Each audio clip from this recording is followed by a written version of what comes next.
தரிசனமாலய தரிசனம். அருள்மிகு அபிராமி அம்மன் உடனுரை அருள்மிகு அமிர்தகடேஸ்வரர் திருக்கோவில், சேலையூர்.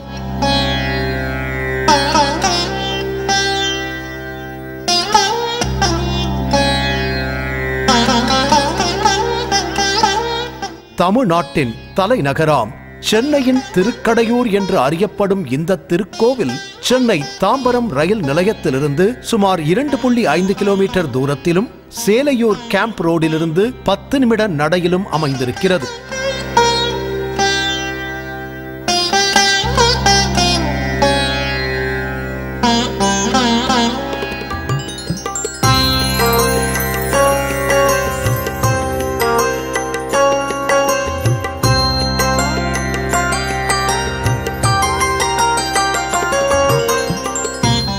ஆயிரத்து 1970ஆம் ஆண்டு காஞ்சி மகா பெரியவர் ஸ்ரீ சந்திரசேகரேந்திர சரஸ்வதி சுவாமிகள் சென்னை விஜயம் செய்தபோது இந்த ஊரில் பழங்கால சிலைகள் புதைந்துள்ளன, அவற்றை கண்டுபிடித்து கோவில் கட்டுங்கள் என்று அருளாசி வழங்கினாராம்.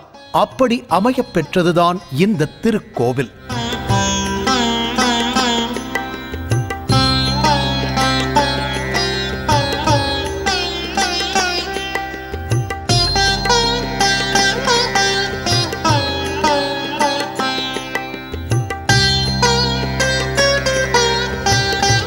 இந்த கோவில் இருந்த இடம் முன்னர் மண்மேடாக இருந்ததாம்.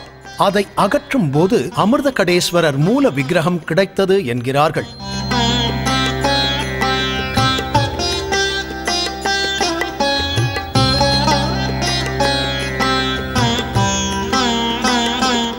அருகில் இருக்கும் முத்தாலம்மன் கோயிலிலும் அந்த சமயம் பல சிலைகள் கிடைத்தனவாம்.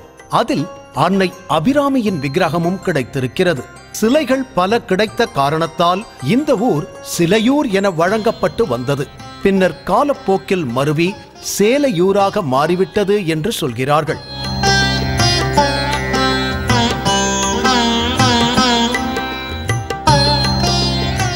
இந்த திருக்கோவில் மேற்கு நோக்கி ஒரு சிறிய கோபுரத்தை கொண்டுள்ளது.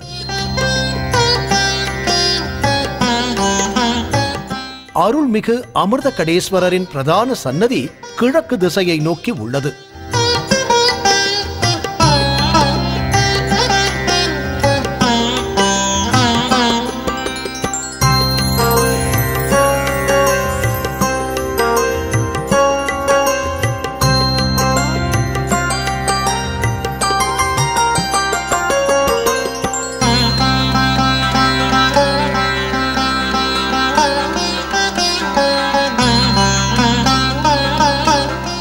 இந்த திருக்கோவிலில் இறைவன் அமிர்தகடேஸ்வரர் என்ற திருநாமத்துடன் வீற்றிருந்து அருள் புரிகிறார். அன்னை அபிராமி அம்மனாக வீற்றிருக்கிறார்.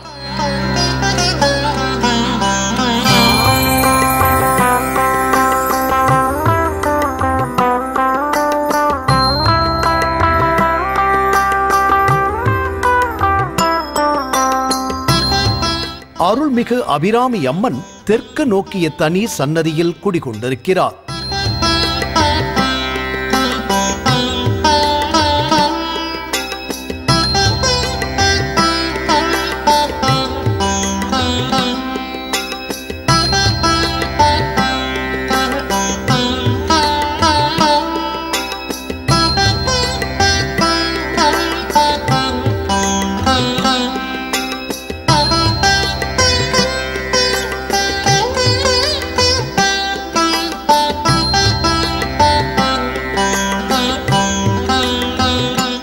அமிர்தகடேஸ்வரர் மற்றும் அபிராமி இருவருக்குமான அந்தந்த சன்னதிகளுக்கு முன்னால் தனித்தனி நந்தி சிலைகள் வைக்கப்பட்டுள்ளன. இந்த திருக்கோவிலுக்கு உள்ளேயே ஒரு பெரிய திருக்குளம் அமைந்துள்ளது. சுற்றுச்சுவர்களில் கங்கை முதல் காவிரி வரையிலான 18 நதிகளின் பெயர்களுடன் சிலைகளை அமைத்து அந்த நதி சிலைகளிலிருந்து நீர் கொட்டுவது போல அமைத்துள்ளார்கள்.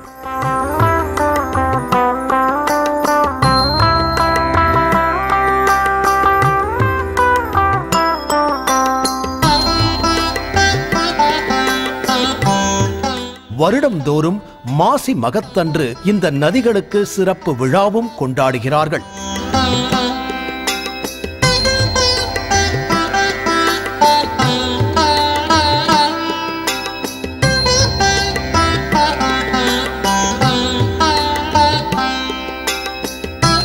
புனித தலமரம் மற்றும் அதன் கீழே சில நாகர் சிலைகளும் திருக்கோவிலுக்குள் அமைந்துள்ளன.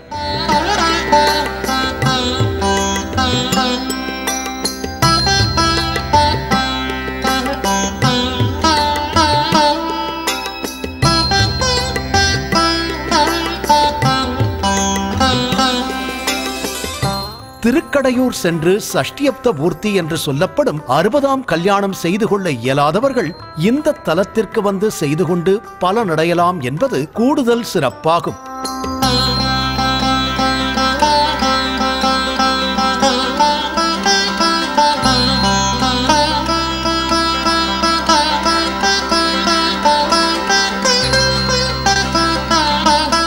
திருக்கோவிலின் கோஷ்டத்தில் விநாயகர், தட்சிணாமூர்த்தி, விஷ்ணு, பிரம்மா, துர்க்கை ஆகியோரை காணலாம்.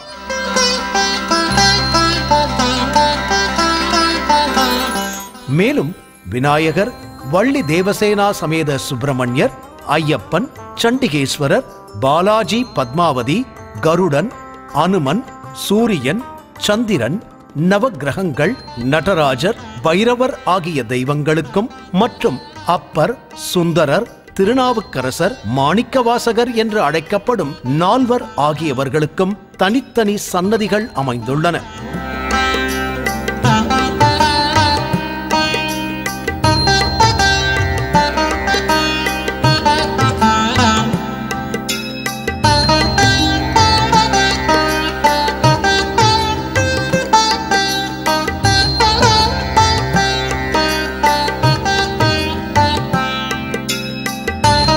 பாண்டிய பல்லவ மன்னர்களின் காலத்தில் கோவிலாக இருந்து பின்னர் மண்மேடாகி பின் அந்த மண்மேடை அகற்றும் போது இந்த கோவில் சிலைகள் கிடைத்திருக்க வேண்டும்.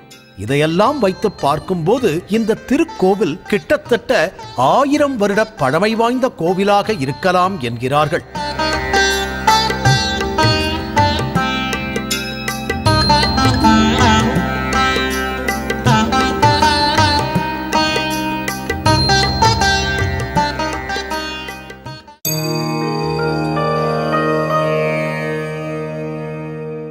மண்மேடாக இருந்த இந்த இடத்தில் ஒரு காலத்தில் வரட்டி தட்டியும் மாடு கட்டியும் சிலைகளின் மேலேயே உட்கார்ந்தும் இருந்திருக்கிறார்கள். இதன் பின்னர் மண்மேடை அகற்றும் போதுதான் இந்த சிலைகள் இருப்பதை அறிந்து கோவில் கட்டும் பணியை தொடங்கி இருக்கிறார்கள்.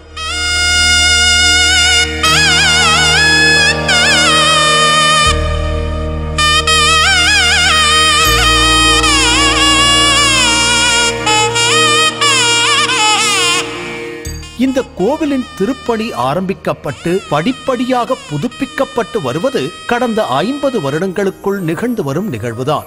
1972ஆம் ஆண்டு கிராம பெரியோர்களால் முதலில் அபிராமி அம்மன் கோவிலும் அமிர்தகடேஸ்வரர் கோவிலும் புதுப்பிக்கப்பட்டு காஞ்சி மகா பெரியவர் ஸ்ரீ சந்திரசேகரேந்திர சரஸ்வதி சுவாமிகள் நல்லாசியுடன் கும்பாபிஷேகம் நடைபெற்றது.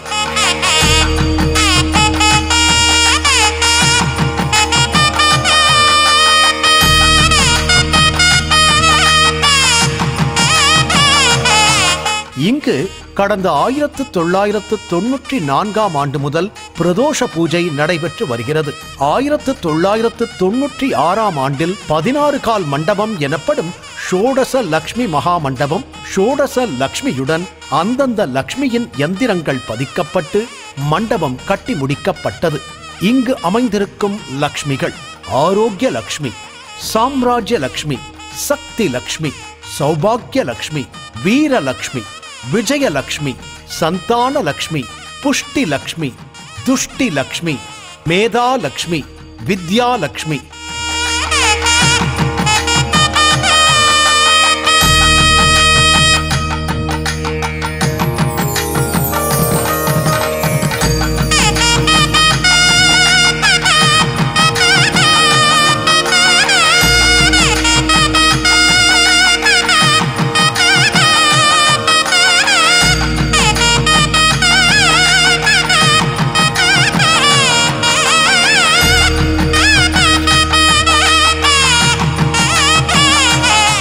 அபிராமி மற்றும் அமிர்தகடேஸ்வரருக்கு ஐம்பொன் சிலைகள் உருவாக்கப்பட்டது.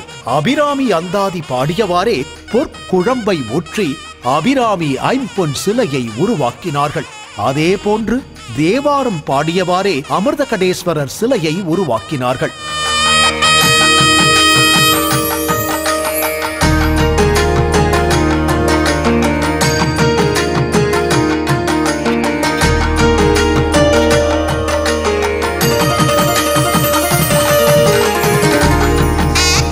பங்குனி உத்திர நாள் அன்று அபிராமி அமிர்தகடேஸ்வரரின் திருக்கல்யாண வைபவம் ஆரம்பிக்கப்பட்டது. திருக்கல்யாண வைபவத்துக்கு பின் அபிராமி அமிர்தகடேஸ்வரர் திருவீதி உலா வருவார்கள்.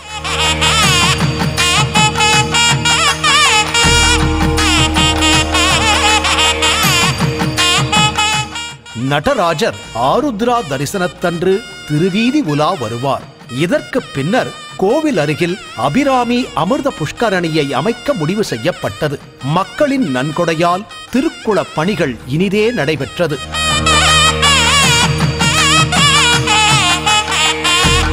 திருக்குளத்தை சுற்றி வர நடைபாதை அமைத்து சுற்றுச்சுவர்களில் வடக்கே கங்கை முதல் தெற்கே காவிரி வரை அமையப் பெற்றுள்ள 18 நதிகளின் பெயர்களுடன் சிலைகளை அமைத்து அந்த நதி சிலைகளிலிருந்து நீர் கொட்டுவது போல அமைத்துள்ளார்கள்.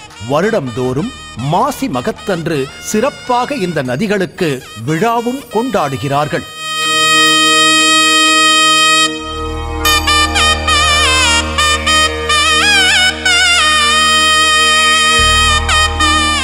இரண்டாயிரத்தி 6ஆம் ஆண்டு இந்த திருக்கோவிலுக்கு ராஜகோபுரம் கட்ட ஆரம்பித்து 2009 கட்டி முடித்து கும்பாபிஷேகம் செய்யப்பட்டது. இதன் பிறகு சுற்றுப்புற மதில் சுவர்கள் எழுப்பப்பட்டது. இதன் பின் திருக்கடையூர் திருக்கோவிலில் நடத்துவது போல சஷ்டியப்தபூர்த்தி ஹோமத்தை இங்கும் பண்ணலாமே எனும் எண்ணம் வந்தது. மாதத்துக்கு 4-5 சஷ்டியப்தபூர்த்தி ஹோமங்கள் செய்தார்கள். சஷ்டியப்த பூர்த்தியை திருக்கடையூரிலிருந்து வந்து செய்கிறார்கள். இந்த திருக்கோவிலின் விஸ்வநாத குருக்களுடைய புதல்வர்களில் யாராவது ஒருவர் ஏற்பாடு பண்ணி இங்கு 2 பேர் வந்து பண்ணி வைக்கிறார்கள். ருத்ர ஹோமம் செய்யப்பட்டு மறுநாள் தொடர்ந்து சஷ்டியப்த பூர்த்தி ஹோமம் என 2 நாட்களுக்கு 2 வேளைகளில் நடைபெறும். ஒரு நாளில் செய்ய வேண்டும் என்றால் 1 வேளை ஹோமம் மட்டுமே செய்யப்படும்.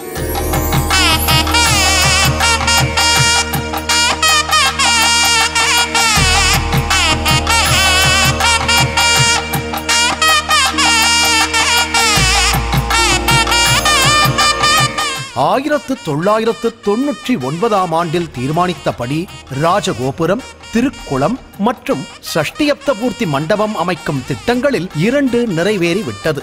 தற்சமயம் சஷ்டியப்த பூர்த்தி மண்டப பணிகள் தொடங்கப்பட்டுள்ளன.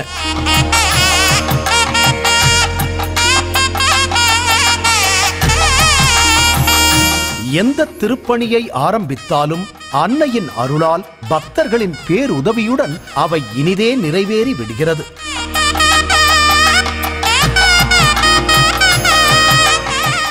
இங்கு வீற்றிருக்கும் அன்னை மிகச்சிறந்த வரப்பிரசாதி என்கிறார்கள். அபிராமி என்றாலே சட்டென்று எல்லோருக்கும் நினைவுக்கு வரும் ஊர் திருக்கடவூர். இந்த தலம் மாயவரத்திலிருந்து நாகப்பட்டினம் செல்லும் வழியில் அமைந்துள்ளது.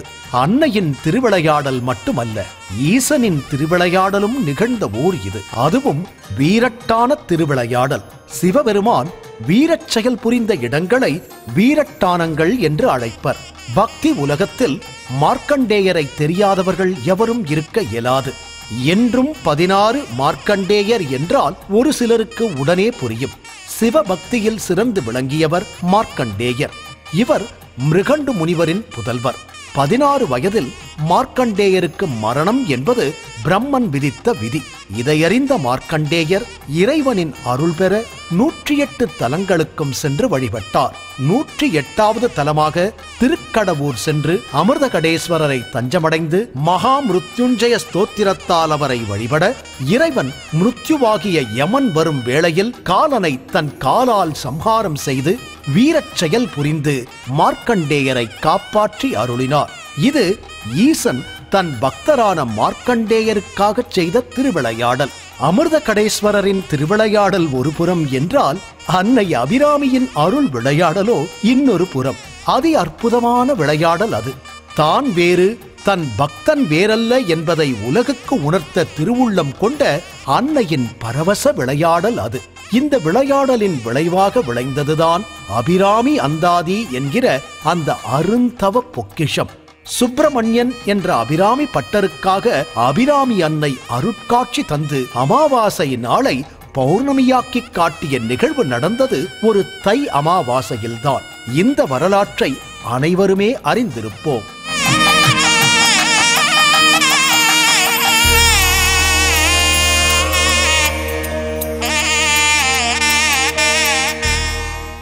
சேலையூர் அபிராமி அமிர்தகடல் திருக்கோவில் இது எப்படி வரலாறுன்னு கேட்டிங்கன்னா, எங்களுக்கு முன்னோருக்கும் 2000 ஆண்டுக்கு முன்னே இது வந்ததுன்னு தலைமுறையாக வந்துருக்கு. இது ஒரு மண்மேடாக இருந்தது. நாங்கள் ஏற்பட்டு மண்மூடாக இருந்த இடத்த நம்ம கிராமத்தார் சேலையூர் கிராமத்தாரில் ஒன்றா சேர்ந்து மண்மூடியாக இருக்குது. ஒரு லிங்கம் மாற்ற அது மேலே இருந்தது. அது ஏன் அந்த லிங்கம் இருக்குது, யாரோ வாழ்ந்துருக்காங்க பண்ணியிருக்காங்கன்னு சொல்லிட்டு கிராமத்தார் சேர்ந்து அந்த லிங்கத்தை எடுத்து கோயிலை கட்டணும்னு சொல்லிட்டு 73 ஆரம்பித்து 75 கும்பாபிஷேகம் கிராமத்தார் முன்னில் எல்லாருமே சேர்ந்து பண்ணோம். அது முடிஞ்ச பிறகு அதிலிருந்து நாங்கள் கிராமத்தாருக்கு இந்த கோயிலை மெயின்டைன் பண்ணி வரோம். இதுதான் உண்மை. இதுக்கு முன்னே நடந்தது நமக்கு தெரியாது. இது ஃபேக்ட் வரலாறு. காத்தாலை எங்கள் அபிராம வள்ளியை அண்டமெல்லாம் பூத்தாலை மாதுளம் போ நிறத்தாலை புதியங்கத்தாத்தாலை அன்புச பாசாங்குசமும் கத்தியம் சேர்த்தாலை முக்கண்ணீர் திருவாட்டோர் தீயிலை எல்லாம் வல்ல அன்னை அபிராமி அம்மை உடனரை அமர்தகடேஸ்வரர் திருக்கோவில் பிரதான மூர்த்தியாக அனுகரிக்கும் அன்னை அபிராமி அம்மை.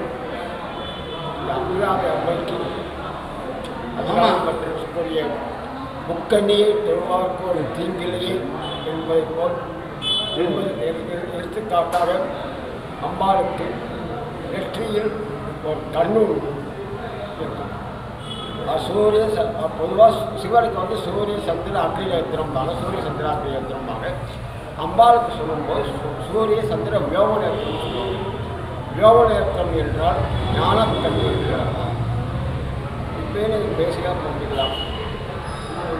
இது ஞானக்கண்ணு ஆண்களுக்கு உள்ளது அக்னி நேத்திரம், அம்பாளுக்கு உள்ளது வியோமநேத்திரம், அதாவது ஞானக்கண். இந்த கண்ணானது சாதாரணமாக பார்க்கும்போது தெரியாது. அம்பாளுக்கு அபிஷேகம் ஆகும்போது, குறிப்பாக பால் அபிஷேகம் ஆகும்போது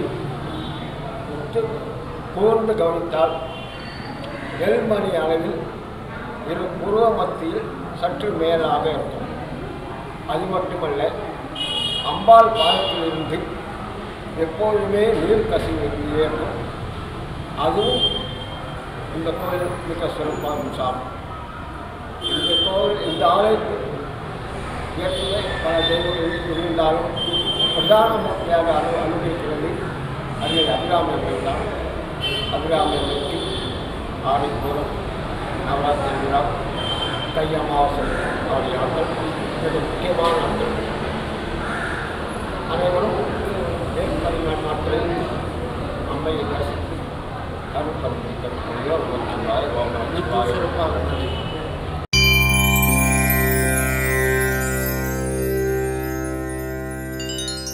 அபிராமிக்கு அம்மனுக்கு சிறப்பானது தை அமாவாசை அன்று மாலை 4:30 5 மணி முதல் அபிராமி அந்தாதி பாட ஆரம்பிப்பார்கள்.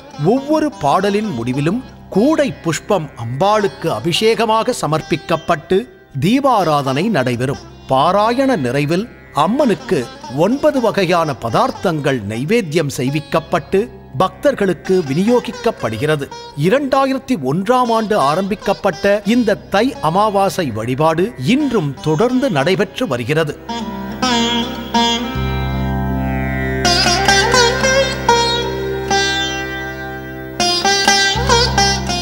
இங்குள்ள அம்பாள் தன்னுடைய ஒரு காலடியை முன்னே எடுத்து வைத்து நமக்கு அருள்வது போல் இருக்கும் காட்சி ஒரு சிறப்பம்சம்.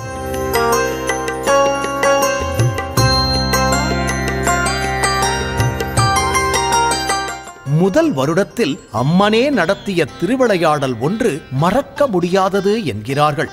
78வது பாடல் பாடும்போது மின்சாரம் தடைபட்டு விட்டது. 79வது பாடல் ஆரம்பித்த போது மின்சாரம் வந்தது.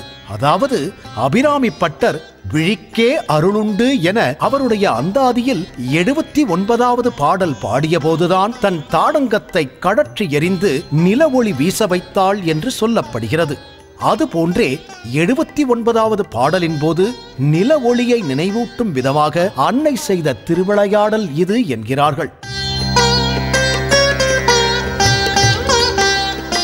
இதைத் தொடர்ந்து ஒவ்வொரு வருடமும் 78வது பாடல் வரும்போது தாங்களாகவே மின்சாரத்தை தடைப்படுத்திவிட்டு பின்னர் 79வது பாடலின் போது மின்சாரத்தை போடும் முறையை கையாண்டு வருகிறார்கள்.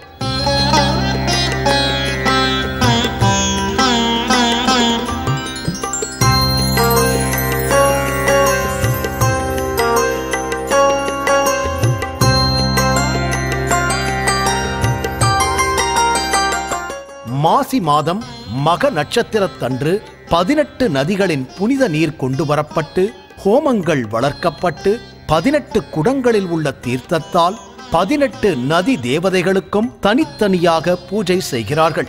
பின்னர் இந்த 18 நதி நீரை திருக்குளத்தில் கலக்கிறார்கள். இதன் பின்னரே பக்தர்கள் 18 நதி சிலைகளிலிருந்து தனித்தனியாக கொட்டும் தீர்த்தத்தில் வரிசையாக குளத்தை சுற்றி நீராடுகிறார்கள். நிறைவாக 18 நதிநீரும் கலந்துள்ள இந்த திருக்குளத்தில் நீராடுகிறார்கள். பின்னர் சிவனையும் அம்பாளையும் வணங்கி அர்ச்சனை செய்கிறார்கள். ஸ்நானம் செய்ய இயலாத பக்தர்கள் தலையில் இந்த நதிநீரை புரோக்ஷித்துக் கொள்ளலாம். திருக்கடையூரில் நடைபெறும் சஷ்டியப்த பூர்த்தி ஹோமம் போன்று இங்கும் மாதத்துக்கு 4-5 சஷ்டியப்த பூர்த்தி ஹோமங்களை அவரவர் வசதிக்கேற்ப எளிமையாக நடத்துகிறார்கள்.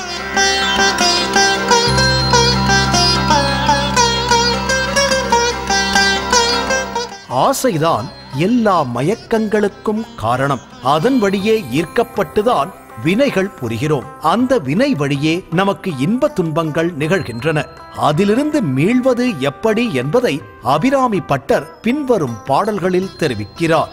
ஆசை கடலில் அகப்பட்டு அருளற்ற அந்தகன் கை பாசத்தில் அல்லற்பட இருந்தேனை நின் பாதம் என்னும் வாசக்கமலம் தலைமேல் வலிய வைத்து ஆண்டு கொண்ட நேசத்தை என் சொல்லுவேன் ஈசர் பாகத்து நேரிழையே. இழைக்கும் வினை வழியே அடும் காலன் என நடுங்க அழைக்கும் பொழுது வந்து அஞ்சல் என்பாய் அத்தர் சித்தமெல்லாம் குழைக்கும் களப குவிமுலை யாமலை கோமளமே. உழைக்கும் பொழுது உன்னையே அன்னையே என்பன் ஓடி வந்தே. இந்த இரு பாடல்களையும் பாராயணம் செய்து வந்தால் அகால துர்மரணங்கள் ஏற்படாது என்பதுடன் உயிர் பிரியும் நேரத்திலும் அம்பிகையின் நினைவு அகலாதிருக்கும்.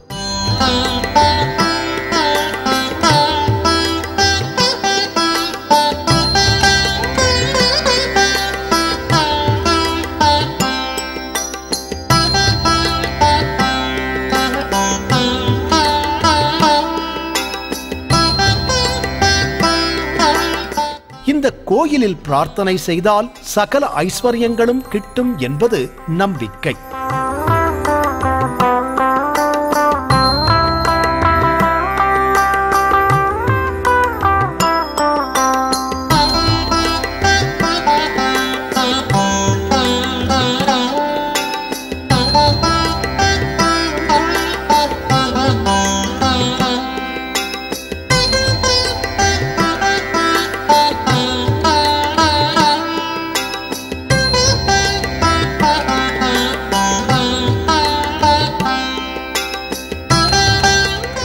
இந்த திருக்கோவில் நடை திறந்திருக்கும் நேரம் காலை 8 மணி முதல் மதியம் 1 மணி வரை, மாலை 4 மணி முதல் இரவு 9 மணி வரை.